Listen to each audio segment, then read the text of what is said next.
Yeah, I'm surprised that I still have any that are. I mean, and we were sub-zero temperatures for a week. We were 20 below.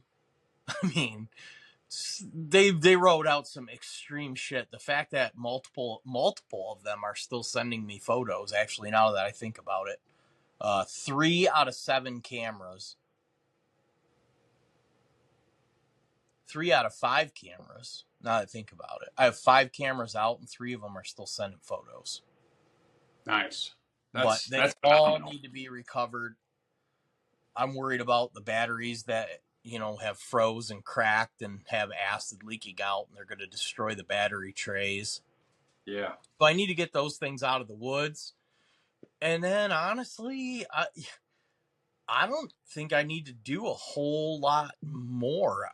I think I already got more bit off than I can chew from what I learned the last 2 seasons and where I'm going to hunt. And like I said, I have this buck that I want to hunt.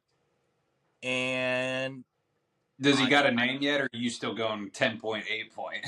yeah, no, Dinner. dinner. Target buck. Target buck? Floppy ears. Yeah. No, yeah. I haven't even thought about that. No. I don't even name them after I shoot them. I don't know, man. I never had the time or energy for it. I don't know what that is. Yeah. I name a few, and sometimes they're generic, right? Wide buck, half rack. And then I do name them what my son's into at the time. I chased a couple bucks one year that were Wreck-It Ralph, Shrek.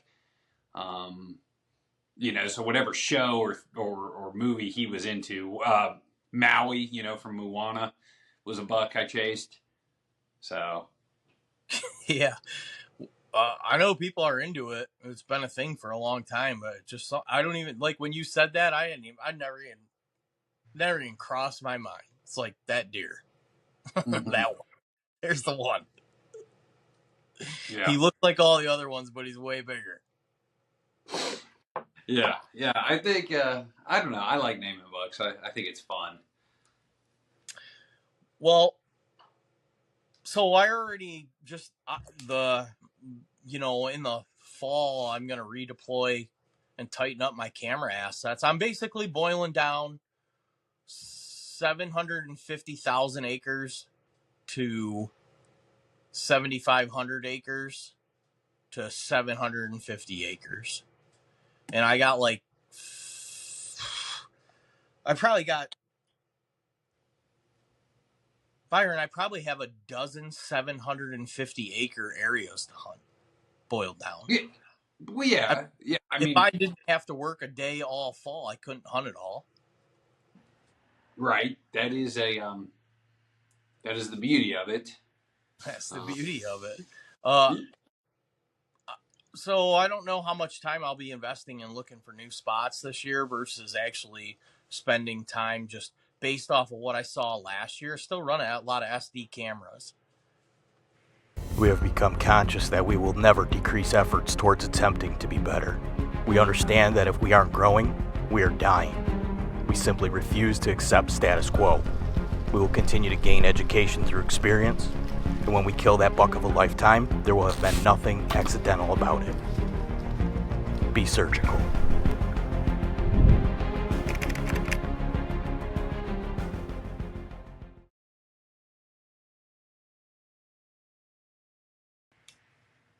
So a lot of that information that I obtained through my SD cameras can't be acted upon in immediate.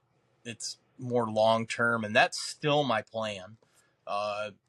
Still, my primary objective is to obtain information and be able to capitalize that 2-3 years out. Those historic patterns are still the thing that get my most attention, and I feel like have the highest percentage of chance that you find those spots that are historic for whatever week of time, and you just sit your ass on them. I can see that. Yeah.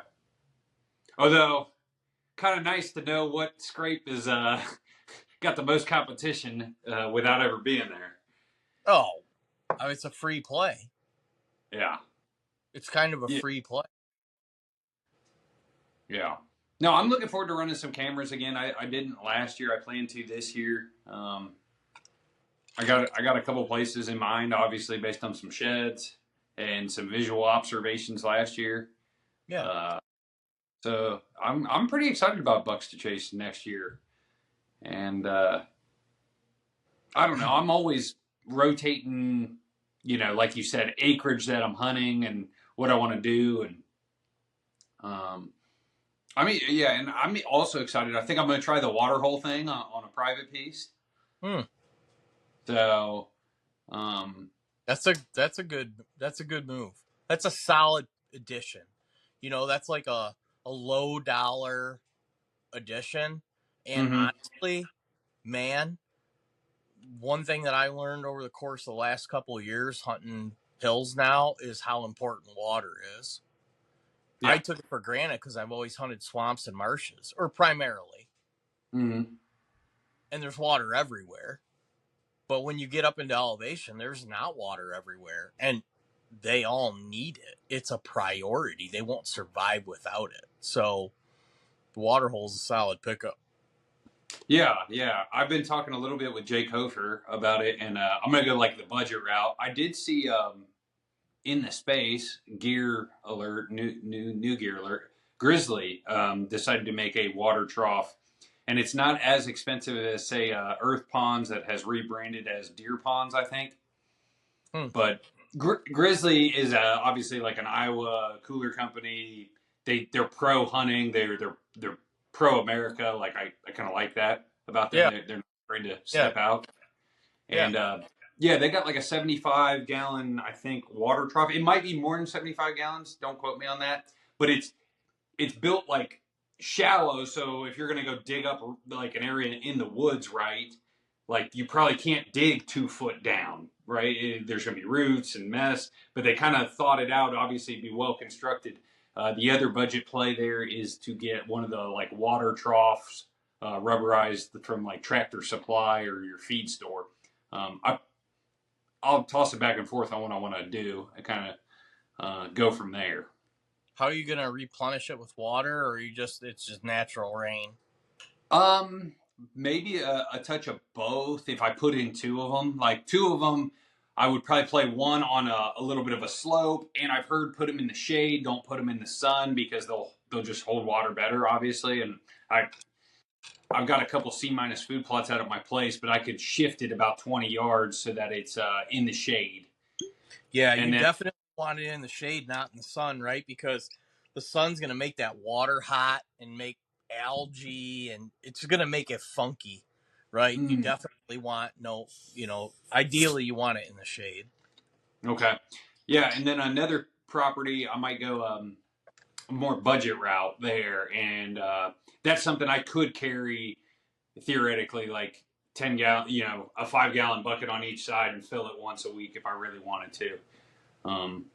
But that one, I don't think I could collect in a manner. It might be something I borrow Dave's 4-wheeler too. I could like fill it like max and then maybe just have top off missions. Yeah, right.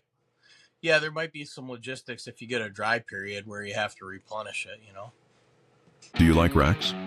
Well, check out our website for affordable shed mounting solutions. We designed our systems to not only be budget-friendly but also versatile, so you can swap out antlers or pull them down for a closer look. Now, show them antlers some respect and display them because we know you like to look at racks.